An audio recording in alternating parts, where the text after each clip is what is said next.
Voilà. Bonjour. Alors, Boker Tov, donc on a fini le 4e chapitre la semaine dernière.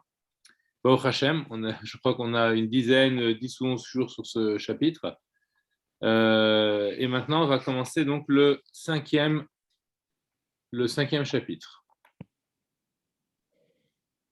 Alors, donc dans ce 5e chapitre, l'Admorazaken, il va revenir sur une idée importante du 4e qu'il va détailler. D'accord? Donc, il va être la notion de tfissa. De tfissa, c'est-à-dire de saisissement. Quand on disait qu'au travers d'une mitzvah ou au travers de l'étude, on va saisir quelque chose du divin, donc il va revenir sur cette notion de tfissa, donc de saisissement. Alors, juste avant, comme aujourd'hui c'est Tou Bishvat, je voulais juste dire un petit mot sur Tou Bishvat, parce que ça peut nous encourager aussi pour voir les fruits de notre étude. Qu'en fait, la fête de Tou Bishvat, qui est appelée le Nouvel An des arbres, pourquoi c'est cette date-là qui a été choisie pour faire dans le calendrier, pour justement constituer le Nouvel An. Le Nouvel An, ça veut dire qu'on va commencer à compter en ce qui concerne la juridiction des Maasrot, c'est-à-dire de la dîme qu'on doit donner sur ce qui pousse de la terre, parce que à cette date-là, il y a un renouveau. Ce que nous disent les Chachamim, c'est qu'il y a un renouveau dans la terre. En tout cas, dans la terre d'Israël, c'est-à-dire qu'on est en plein milieu, c'est-à-dire on est vraiment au centre de l'hiver, d'accord? C'est le point central de l'hiver, puisque l'hiver commence en Tevet, donc là et qui dure donc 3 mois, donc on a 1 mois et demi de l'hiver, et à partir de là, on a 1 mois et demi jusqu'au printemps, sauf les années comme cette année où c'est une Shana Meuberet, mais on garde quand même la date de Tou Bishvat, à laquelle les Chachamim considèrent que on est arrivé donc au cœur de l'hiver et que la nature était, pour ainsi dire, la terre était comme gelée, ok. Et à partir de Tou Bishvat, la nature se remet en mouvement et donc la sève des arbres commence à recirculer, c'est-à-dire que l'énergie de la terre commence à se redonner dans les arbres. Donc du coup, c'est un moment, donc c'est pas encore une naissance, mais en tout cas, c'est le moment qui va permettre la renaissance. Ensuite, des fruits qui vont pousser, etc., etc. Donc ça veut dire que Tou Bishvat, c'est une forme de Rosh Hashanah. Comme on avait expliqué, rappelez-vous, à l'époque de Rosh Hashanah, on avait expliqué que Rosh Hashanah, c'est le moment où Akadosh Baruch Hu redonne l'énergie dans le monde pour une année. À Tou Bishvat, c'est un peu la même idée. Il y a l'énergie, c'est plus particulier, c'est pour les arbres.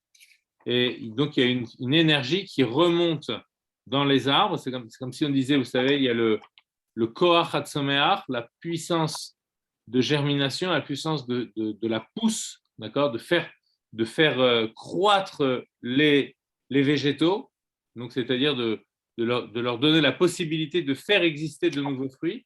Donc c'est une puissance que Dieu a mis dans la terre, et cette puissance-là, elle commence à se déployer le jour de Tou Bishvat.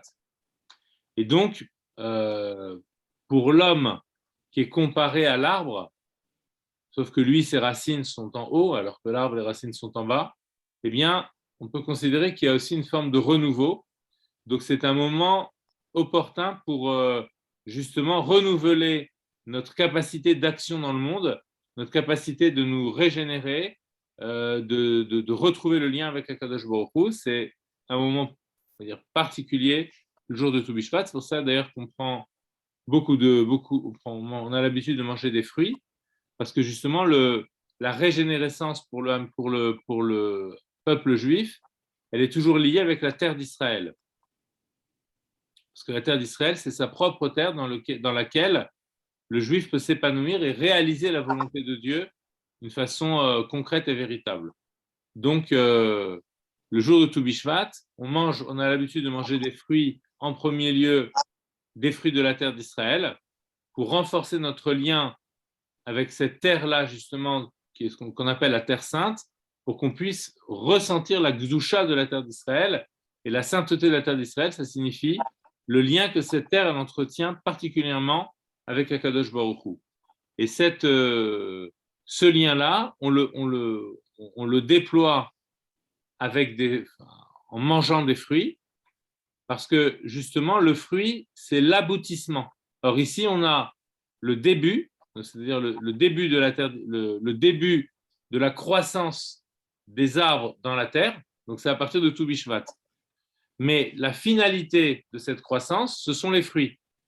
Donc ça veut dire qu'au moment où les arbres commencent à pousser, ou recommencent, où la sève commence à remonter dans les arbres, tout de suite, nous pensons à la finalité. Et la finalité, ce sont les fruits. Or, dans les fruits, il y a quelque chose de très particulier, c'est que les fruits procurent un ta'anoug, c'est-à-dire ils procurent un plaisir. Quand on consomme un fruit, chaque fruit a des saveurs différentes, et donc on peut goûter une forme de toutes les formes de ta'anoug. Et ça nous indique aussi que l'énergie que l'on puise dans le divin pour pouvoir s'épanouir, pour pouvoir donner des fruits, pour pouvoir accomplir les mitzvot, eh bien, cette énergie-là, finalement, elle va nous procurer un plaisir immense.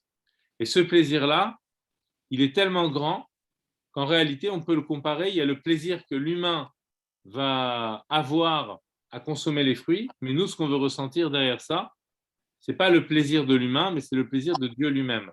On parle beaucoup de volonté divine, mais au-dessus de la volonté divine, il y a le désir divin et le plaisir du divin. Donc, si on a dit que la volonté divine, c'était une volonté absolue, d'accord, comparé à la volonté humaine qui est une volonté toujours délimitée, le plaisir divin, lui aussi, c'est un plaisir absolu. Ce n'est pas un plaisir qui est délimité dans une certaine forme de plaisir. Le plaisir divin, c'est un plaisir absolu, c'est le plaisir en soi, dans lequel est compris tous les autres plaisirs qui sont même quasiment insignifiants, qui sont insignifiants par rapport à ce plaisir-là. Puisque tous les plaisirs sont des plaisirs déterminés, des plaisirs délimités, alors que le plaisir divin, c'est le plaisir infini, c'est le plaisir absolu. Eh bien, à Tou Bishvat, justement, puisque les fruits n'ont pas encore poussé, en réalité. Donc nous, on prend des fruits, mais c'est des fruits de la récolte de l'année dernière. On essaie même de trouver un fruit qu'on n'a jamais mangé pour pouvoir faire chercher à nous. Mais lorsque la sève commence à remonter dans les arbres, le plaisir, à ce moment-là, il n'est pas encore figé en un fruit. D'accord? Il y a une petite subtilité ici à comprendre, c'est qu'en réalité, le fait que la sève commence à remonter dans les arbres, ça nous indique le plaisir divin qui est un plaisir indéterminé, un plaisir infini. Puisque justement, il n'y a pas encore un fruit précis qui est là. Donc ça veut dire que si le fruit, ça représente le plaisir, le fait que la sève remonte dans les arbres, ça représente le plaisir infini. D'accord? Puisque ce n'est pas encore un plaisir déterminé. Donc Tou Bishvat, c'est l'idée du plaisir justement d'Akadosh Baruch Hu, mais un plaisir infini. Alors maintenant, ok, très bien, c'est un plaisir, c'est l'idée du plaisir infini d'Hachem. Mais quand on prend un fruit, on a un plaisir fini, puisque c'est le plaisir de tel fruit. Alors c'est ça toute l'idée de faire une demeure pour Dieu ici-bas. Une demeure pour Dieu ici-bas, c'est quoi le ici-bas? C'est des choses qui sont déterminées, c'est des choses qui sont finies. Mais la force, c'est que dans les choses qui sont finies, il faut qu'on ressente l'infini qui est à leur origine. Donc c'est pour ça qu'on prend des fruits et on va avoir un certain plaisir à manger ces fruits. Mais quand on mange ces fruits, on doit essayer de ressentir toute la force divine infinie qui a permis d'amener à ce plaisir fini. Comme si dans l'infini, dans le fini, pouvait se refléter l'idée de l'infini. Et à ce moment-là, on a une association du fini et de l'infini. Et c'est dans cette association qu'on retrouve celui qui est à l'origine du fini et de l'infini, c'est-à-dire Akadosh Baruch Hu lui-même. D'autant plus que les fruits d'Eretz Israël, ils ont une particularité parce que ces fruits-là, justement, ont été mentionnés dans la Torah ce sont les fruits, on dit la phrase qu'on dit, c'est les fruits par lesquels la terre a été glorifiée, d'accord, a été flattée. Voilà, c'est la terre qui produit les olives, les dattes, le raisin, les figues, etc. D'accord, c'est la terre qui produit ces fruits-là. Donc ça veut dire que cette terre-là, elle-même, elle indique autre chose qu'elle-même, puisque si on l'appelle la terre sainte, ça veut dire qu'elle ne renvoie pas qu'à elle-même. Pourquoi on l'appelle la terre sainte? Parce que dans cette terre, on peut plus facilement ressentir celui qui a créé la terre. D'accord? Et plus on s'approche du Beth Amikdash, plus on peut ressentir celui qui a créé cette terre. Et quand on est dans le Beth Amikdash, on peut le ressentir d'une façon très forte. Et quand on est dans le Kodesh HaKodashim, on ressent carrément plus celui qui a créé la terre que la terre elle-même. Donc ça, c'est par rapport à la terre. Maintenant, les fruits de la terre, quand on pense à ces fruits-là, on pense à la terre. C'est-à-dire que si on voit une olive, il y a des olives qui poussent en Chutz La'aretz, mais si on voit une olive, même en dehors d'Eretz Israël, on va se dire, l'olive, c'est un fruit qui est spécifique à la terre d'Israël. C'est un fruit qui nous renvoie à la terre d'Israël. Or, la terre d'Israël, à quoi elle renvoie? Elle renvoie à Hachem. Donc, du coup, on a un effet comme ça, comme une forme de rebondissement. On a le fruit de la terre d'Israël qui nous fait penser à la terre d'Israël et la terre d'Israël qui nous fait penser à Kadosh Baruch Hu. Donc, dans le fruit lui-même, on peut ressentir que c'est Hachem qui est à l'origine de la terre. C'est ça la particularité du plaisir que l'on peut avoir à goûter le fruit de la terre d'Israël. D'accord? Ça ne doit pas être un plaisir qui renvoie simplement au papilles gustatif, si vous voulez. Vous voyez, au plaisir purement physique de dire « Ah, c'est un bon fruit » et d'avoir un plaisir personnel de ressentir qu'il s'agit là d'un fruit savoureux. Mais la saveur la saveur du fruit, donc le plaisir que l'on aura en goûtant ce fruit, doit nous renvoyer à un plaisir beaucoup plus large que celui de notre propre personne. Et c'est pour ça qu'on est marbé, il y a des minagim, de manger beaucoup de fruits le jour de Tu Bishvat, parce que justement, on veut amener le plaisir d'être proche de Dieu dans la moindre des saveurs de notre vie. Voilà. Pour parler de cette sensibilité-là, le nouvel an des arbres, pour qu'on ressente ce renouveau et que finalement, c'est Akadosh Baruch Hu qui met le plaisir dans les choses. D'accord?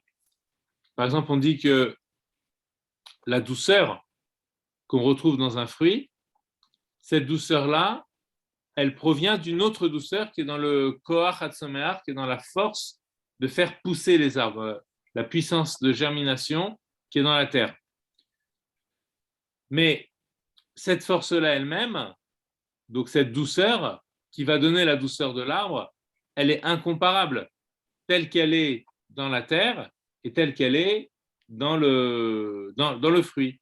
Mais la douceur elle-même, telle qu'elle est dans la terre, telle qu'elle est dans la force spirituelle de la terre qui permet de faire pousser les choses, de faire exister, une force de faire exister, elle provient elle-même d'Hachem. Mais cette douceur telle qu'elle est en Hachem, elle est incomparable avec ce qu'elle est, avec celle qu'elle est, telle qu'elle est, avec cette douceur telle qu'elle est dans la terre, qui elle-même est incomparable avec la douceur telle qu'elle est dans le fruit. Quand on dit elle est incomparable, ça veut dire qu'elle est incommensurable. Elle est infiniment plus grande. D'accord? Mais il reste quand même une trace de cette douceur infinie dans le fruit tel qu'il est quand il est fini. Et la avoda du juif, justement, quand on prend des fruits et qu'on veut rechercher le plaisir, notamment Tu Bishvat ou le Shabbat, quand on prend plaisir sur de la nourriture, etc., ce n'est pas pour nous enfermer dans le plaisir de la nourriture, mais c'est pour aller ressentir quelque chose de beaucoup plus subtil, qui est la dimension infinie, qui, par ce plaisir, nous ouvre vers l'infini. Alors que le plaisir, d'habitude, il peut au contraire nous enfermer dans l'objet qui va te dire, tu vois, regarde, moi, je suis bon. Donc, du coup, on s'enferme dans l'objet qui est bon et qui nous donne un plaisir physique, alors qu'en réalité, il faudrait, à partir de ce plaisir, s'ouvrir vers quelque chose de beaucoup plus grand. Mais la plupart du temps, le plaisir nous enferme, d'accord, puisqu'il nous renvoie simplement à nous-mêmes. Voilà. Bon, c'était pour faire une petite, voilà, dire une petite idée par rapport à Tu Bishvat. Est-ce que c'est clair pour tout le monde? Est-ce qu'il y a des questions? Bon.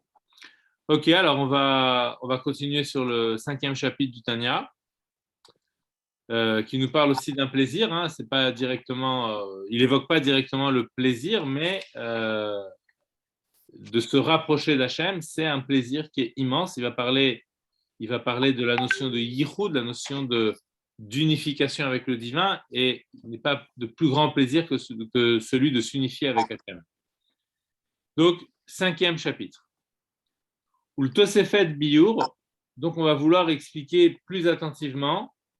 Juste, il y a quelqu'un qui m'envoie. Ok. On va pouvoir expliquer donc plus précisément Lachon Tfisa, la notion de saisissement. Shamar Eliaou let Mahajavat Tfisa Bar Roulé. Alors, comme donc on voit une expression qui vient de Eliaou Hanavi, qui est rapportée dans les écrits du Zohar, et qui dit « Aucune pensée ne peut te saisir. » Roulé. Iné, kol sechel. Alors, donc justement, quand on dit « aucune pensée qui veut te saisir », donc on veut comprendre ce que ça signifie, cette notion de saisissement.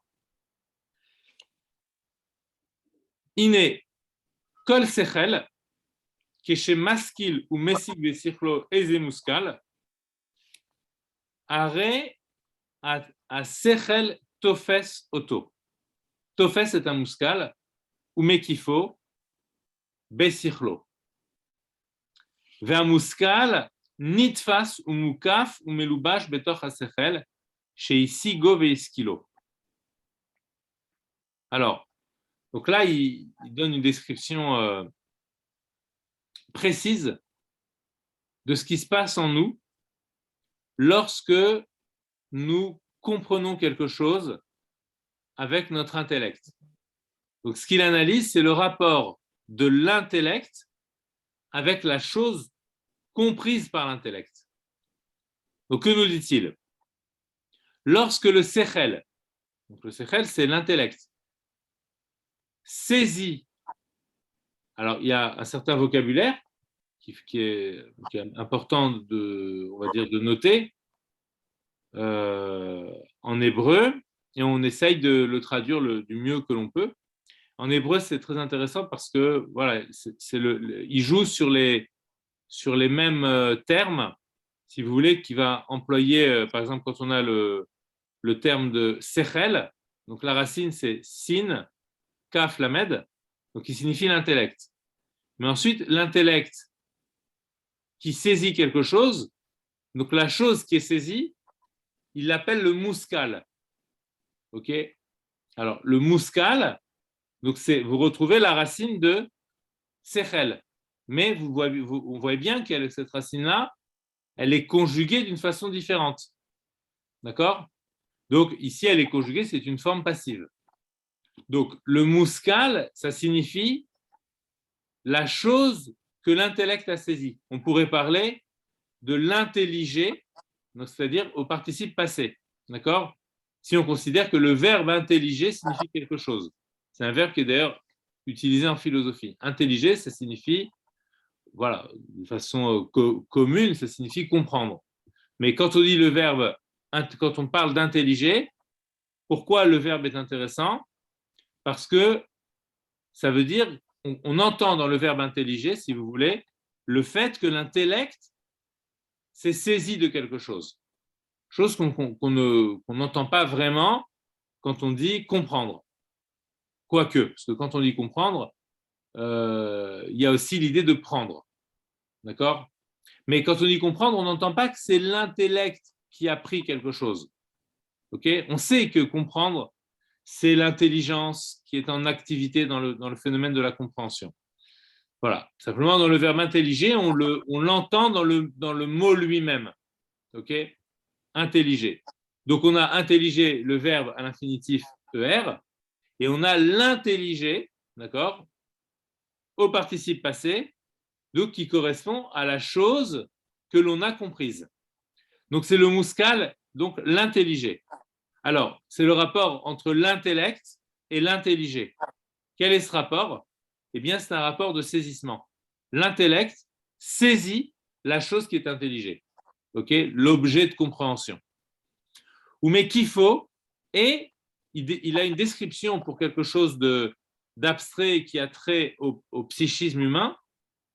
Donc, il se sert d'une description extrêmement physique pour qu'on puisse vraiment comprendre les choses. D'accord? C'est comme si on donnait à l'intelligence une forme un petit peu extérieure à nous, d'accord? On essaye de lui donner une image physique pour pouvoir observer cette image-là et se dire, voilà ce qui se passe dans cette image extérieure à moi, voilà ce qui se passe en moi, pour essayer de rendre compte de ce qui se passe à l'intérieur de nous lorsque nous comprenons. Donc, il parle ici d'un enveloppement. C'est-à-dire que l'intellect enveloppe la chose comprise. Exactement comme, je ne sais pas, notre main pourrait attraper un fruit, puisqu'on est tout bishvat. D'accord? Donc, sauf que ici, ça se passe dans l'intellect. Ou mais kifo besichlo, et donc, il l'enveloppe par son intellect, va muskal, et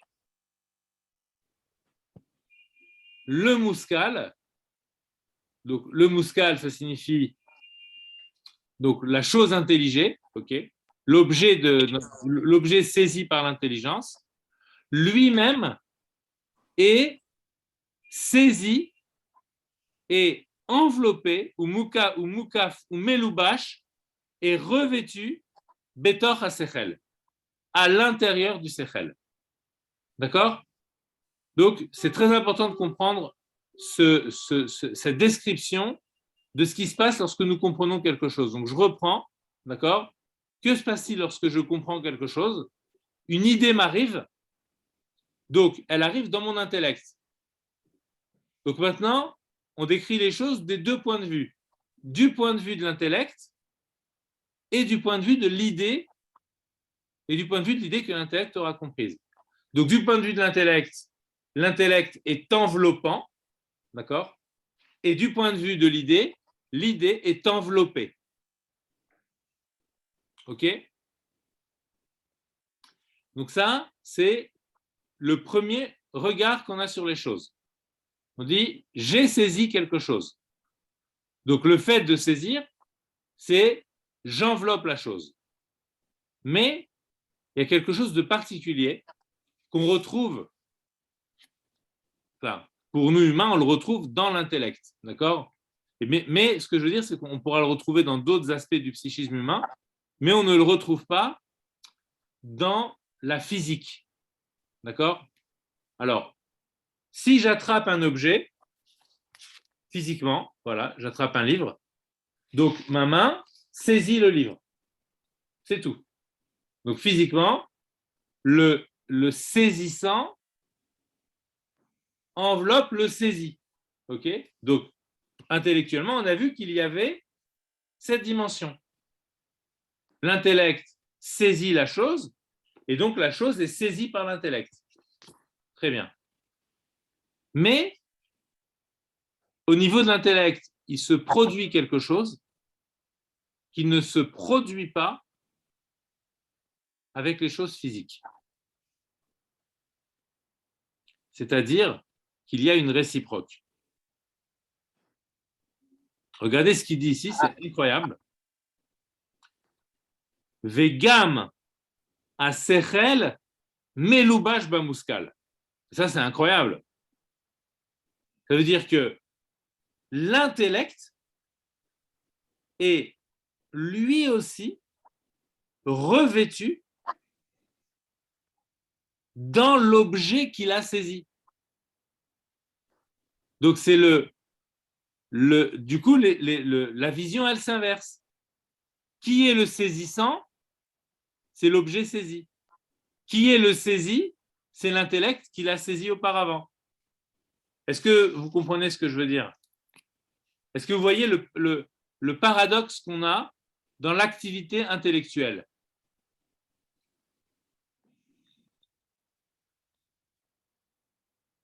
Oui, non. Est-ce que vous avez...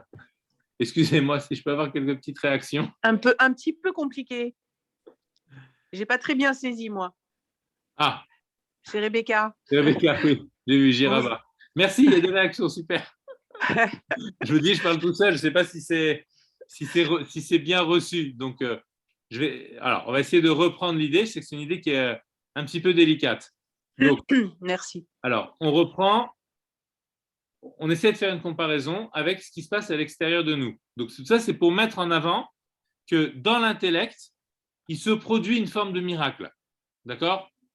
Une forme de miracle, tout simplement. On n'a pas l'habitude de se rendre compte que c'est un miracle parce qu'on l'utilise tous les jours. Donc, ça devient voilà, quelque chose de commun. Alors, pour comprendre qu'il s'agit d'un miracle, donc quelque chose, quand je dis miracle, c'est-à-dire c'est quelque chose de différent de ce qui se produit dans notre extériorité.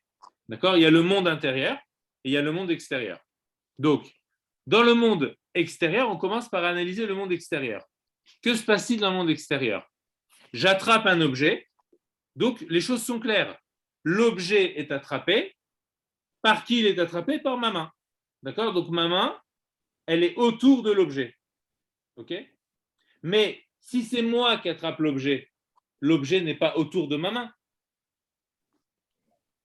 D'accord. C'est clair oui. ou pas? Ça veut dire, oui. c'est moi qui attrape, mais moi, en tant qu'attrapant, je ne suis pas attrapé. D'accord, oui. Ça, c'est pour les objets qu'on a à l'extérieur de nous. Je ne peux pas être, pour le dire de façon plus claire, l'objet est dans ma main. D'accord? L'objet est dans ma main. Mais ma main n'est pas dans l'objet. D'accord. Si je vous dis si je vous dis ma main est dans l'objet, vous allez me prendre pour un fou.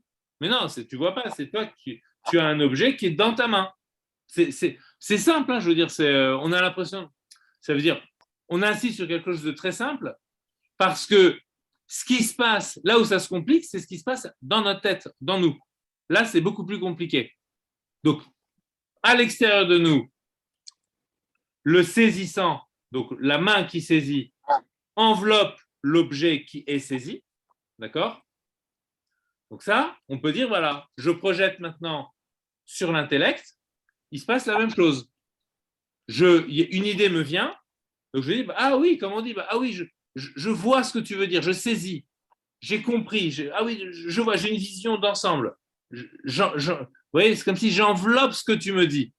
Tu m'as dit quelque chose, maintenant j'ai compris. Comme si la chose est prise, compris. C'est prendre, c'est koum et prendre. Donc c'est koum, c'est avec. Donc c'est pris avec moi, c'est avec moi. Très bien. Maintenant, il se passe aussi autre chose.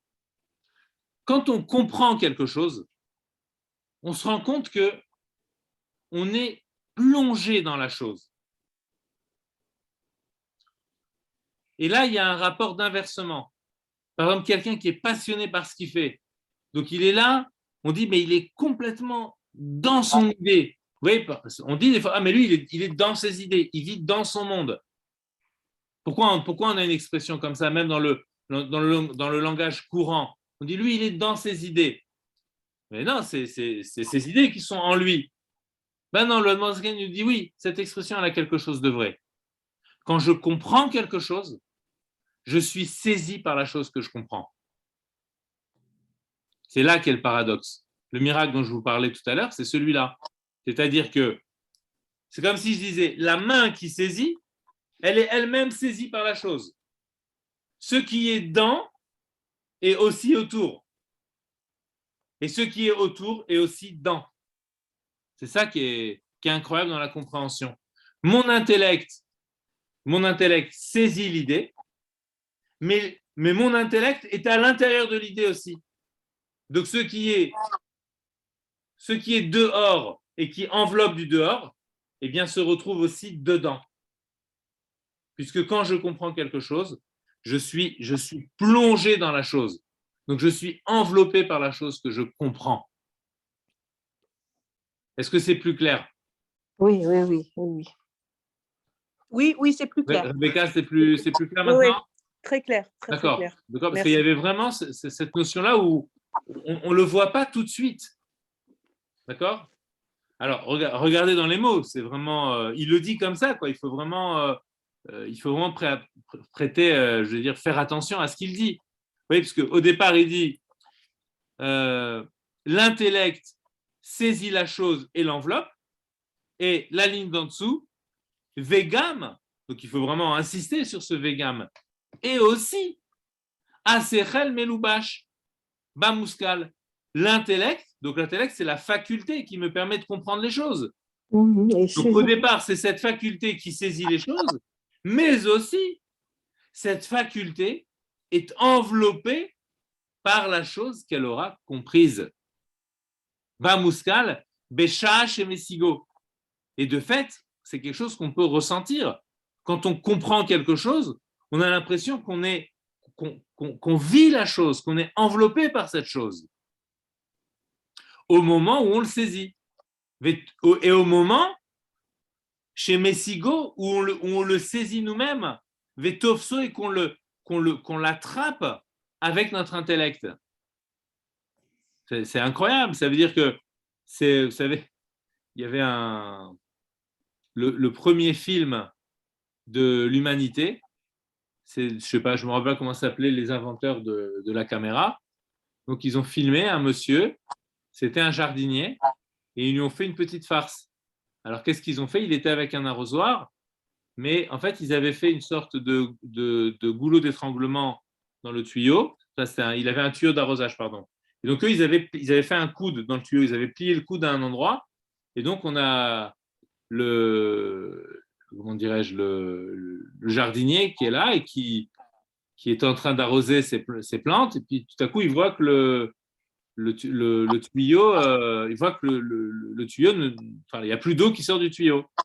Donc, il sait ce qui se passe, donc il prend le tuyau et il le regarde, et à ce moment-là, les farceurs, donc les deux premiers inventeurs de la caméra, donc lâche le goulot d'étranglement, donc il dessert le tuyau, d'accord, il déplie le tuyau, l'eau passe et l'arroseur se prend l'eau en pleine figure. Et donc ils ont appelé cette petite scénette, ils l'ont appelé l'arroseur arrosé. Donc c'est intéressant de voir que la première fois qu'on filme l'homme en mouvement, en fait c'est comme si on se filmait nous-mêmes. Donc ici, ce n'est pas l'arroseur arrosé, mais c'est c'est un petit peu ça aussi en fait, hein, c'est le saisissant qui est saisi. Vous voyez, l'attrapeur attrapé. Voilà. Vous avez pensé à cette image-là de l'arroseur arrosé, si vous voulez, même s'il n'y a pas de notion de saisissement. C'est par rapport au terme, quoi. D'accord? Mais c'est intéressant parce qu'on va parler de Torah après, et l'eau, ça représente la Torah aussi. Donc quand on attrape une idée de Torah, ben, on est attrapé par cette idée aussi. Ça va rejoindre ce qu'on disait dans le chapitre précédent, justement quand on parlait des vêtements de la Neshama qui enveloppaient l'âme. D'accord? Et les vêtements de la Neshama, c'était les mitzvot. Bon. Alors, il va donner un exemple. Derer Machal, donc, Keshe Adam, Mevin ou Mesig Eze Alacha. Donc, si un homme, par exemple, étudie une Alacha et donc une loi particulière de la Torah et qu'il la comprend parfaitement. Au Bigmara, la Ashura, Alboria. Donc il en comprend vraiment tous les aspects. Arrêt, que se passe-t-il à ce moment-là dans son intellect lorsque cette personne est en train de comprendre une halakha? Voilà. Donc une halakha, là, sur les brachot, par exemple, quelle bénédiction faut-il faire quand on récite tel et tel fruit? Pourquoi il faut faire cette bénédiction? Pourquoi c'est ce lachon-là, ce langage, etc., etc. Donc on essaye de comprendre la halakha. Alors, mon intellect, maintenant, donc on se positionne, on essaie d'analyser ce qui se passe dans mon intellect lorsque je comprends cette halakha. Eh bien, are sichlo tofes ou mekifota. Mon intellect saisit cette halakha et l'enveloppe. Vegam sichlo melubashba beotasha. Et son intellect est plongé, d'accord, et revêtu dans la halakha à ce moment-là. Il en est comme entouré. Il la vit. Donc ça veut dire qu'il est plongé dedans. Donc on a ce paradoxe-là. D'un côté, c'est lui qui l'entoure, qui l'enveloppe par son intellect, et de l'autre côté, c'est lui qui est enveloppé par la chose qu'il a compris. Il a comprise. Vine à la chazo. Maintenant, vous allez me dire, oui, mais on n'est pas obligé de prendre un exemple de halakha. On peut prendre un exemple, je ne sais pas moi, de mathématiques. On peut prendre un exemple de physique, de médecine. On peut prendre un exemple de n'importe quel domaine de la vie. D'accord? Quand on comprend quelque chose dans les relations humaines, peu importe, ok? On comprend quelque chose de psychologique, peu importe la chose que l'on comprend. Pourquoi il prend cet exemple-là de la halakha? Il a une intention. Évidemment, il cherche quelque chose. Il sait très bien que cette idée-là, on peut l'appliquer à tous les domaines. Quand je comprends une idée en mathématiques, ma tête, elle est complètement plongée dans l'idée. Et pourtant, c'est moi qui saisis l'idée. Donc, il y a aussi ce paradoxe-là du saisissant qui est lui-même saisi par l'objet qu'il a saisi. Pourquoi il prend une halakha? Parce qu'il y a quelque chose de particulier dans la halakha. C'est qu'ici, il s'agit d'une chorma qui est la chorma divine. Et rappelez-vous que la particularité de la chorma divine, on a expliqué depuis le début des shurim, c'est que la chorma divine, c'est la chorma de l'indétermination. C'est l'intelligence divine à l'état pur. C'est-à-dire ce n'est pas l'intelligence justement d'une particularité. C'est l'intelligence d'Hachem qui n'est pas définissable. Ok? Donc, quand j'étudie cette halakha, alors, c'est la chorma. C'est quoi cette halakha? I chormato ou retsono shel HaKadosh Baruch Hu. C'est l'intellect et la volonté d'Hachem lui-même. C'est-à-dire, chez Allah Birtsono est apparu à sa volonté. Donc, on rappelle que sa volonté, c'est la volonté à l'état pur, la volonté indéterminée, une volonté, rappelez-vous, sans objet. Et il est venu et monté en sa volonté, littéralement, le fait que les choses, dans tel cas de figure, devront être tranchées de telle façon. Donc c'est ce qu'on avait dit, que puisque sa volonté, c'est une volonté indéterminée sans objet, c'est la volonté de lui-même qui viachol. Qu'est-ce que ça signifie, se vouloir soi-même, ok? Mais c'est l'idée de cette volonté qui n'est pas une volonté qui va chercher quelque chose à l'extérieur de soi, ok? C'est la volonté en elle-même. Et cette volonté-là, elle s'est transférée, elle s'est traduite par un objet. Ce n'est pas du tout la même chose que de vouloir un objet. Vous voyez, on a expliqué ça dans le 4e chapitre, exactement, dans le 4e chapitre. Donc, c'est vraiment la volonté à l'état pur. Et d'ailleurs, dans le langage ici, la façon dont il exprime les choses, on l'entend, cette chose-là. Keshala birtsono, lorsqu'il est monté en sa volonté de quoi? On a l'impression qu'il y a quelque chose qui monte en sa volonté. Donc, ce n'est pas la volonté comme le sens commun pour celles qui écoutent le cours de Chassidut du Rabbi Rachab, où il décrit la volonté comme quelque chose qui se déploie de moi vers l'autre pour aller chercher un objet qui est extérieur à soi. Donc ça, c'est la volonté de la création du monde. Ok? Mais la volonté des mitzvot, c'est une volonté qui est beaucoup plus haute. C'est une volonté qui ne va pas chercher un objet extérieur et qui aurait besoin d'un objet extérieur. C'est toujours la volonté, elle reste telle qu'elle est elle-même, sauf qu'elle se part d'une extériorité. D'accord? Elle se part d'une extériorité, mais elle reste toujours elle-même, cette volonté. D'accord? C'est-à-dire la volonté de vouloir Dieu, si je peux dire. Alors, cette volonté, par exemple, dans une halakha, on peut avoir une halakha dans des domaines, l'exemple qu'il donne ici, c'est un domaine ben adam lachavero, entre deux personnes, par exemple, qui vont aller voir le tribunal et qui vont dire, voilà, un tel m'a pris ceci, il me le doit, et l'autre, voilà. Des histoires financières, ok? Donc, dans une histoire financière, il y a une argumentation de l'un et de l'autre. Alors, si un tel, Keshekshiton Reuven Kar, donc on prend l'exemple souvent quand on étudie la halakha, pour faire comprendre aux élèves, on leur dit, voilà, imagine, il y a Reuven et Shimon. Donc Reuven, il prétend ceci, et il a des arguments, et Shimon prétend ceci avec ses arguments. D'accord? Alors, que dit la halakha? Que dit la halakha? Ça veut dire, quelle est la volonté absolue du divin dans tel cas? Ok? Donc, la volonté sera comme ceci et comme cela. Donc, alors, lorsque Reuven aura tel et tel argument, Kar Vekar, derrière Machal, Shimon Kar Vekar, et Shimon aura à son tour tel et tel argument, Yiyi Apsak Benehem Kar Vekar. Alors, la halakha, d'accord, sera tranchée de telle façon.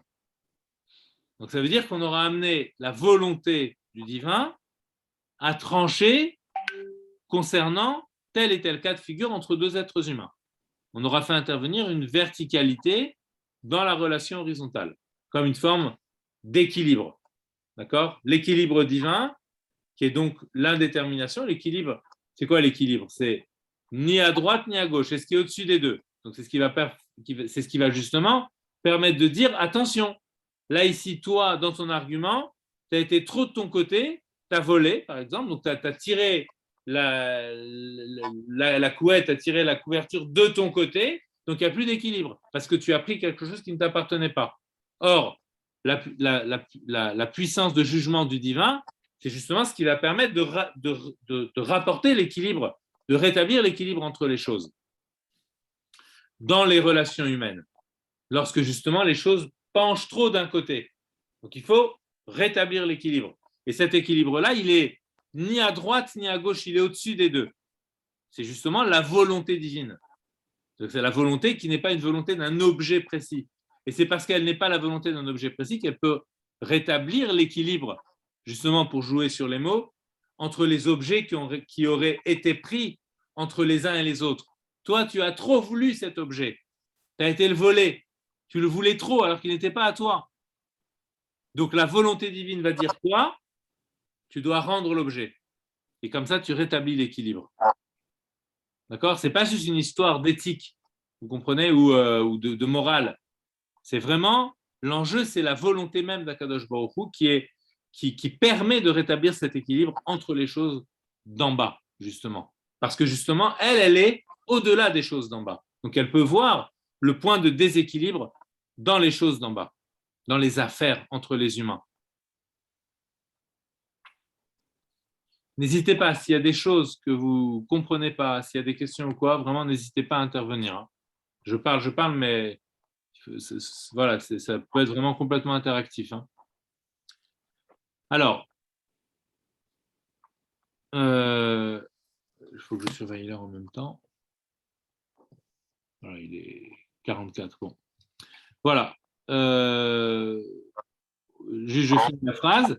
Ve'af im lo haya ve'lo yiye adavar hazeh le'olam lavo lemishpat al tanot ve'tiyot elu mikol makom machar shekach al birso ve'chochmato shel kadosh baruch hu shimiton ze kach ve'ze kach yeh apsakach הרי כשאדם יודע ומשיג בשכלו פסק זה כהלכה הערוכה במשנה זו, או גמרא או פוסקים, הרי זה משיג ותופס ומקיף בשכלו רצונו וחוכמתו של הקדוש ברוך הוא, דלת מחשבה תפיסה ב.